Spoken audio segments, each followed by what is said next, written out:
So we'll pick TPMS. So while this device cannot read the sensors externally from the vehicle, you can tell the vehicle to scan for new sensors. Now, iCarsoft don't do a reader, but Autel do, which is quite useful. So let's connect. So what this can do is it can tell the car to read the sensors that are nearby.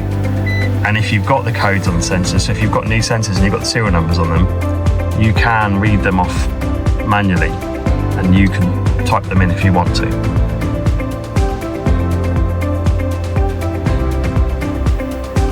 We come in here, ignition's on.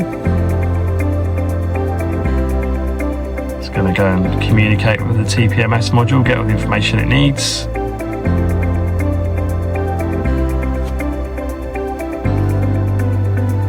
Right, so this one in here has only got the ability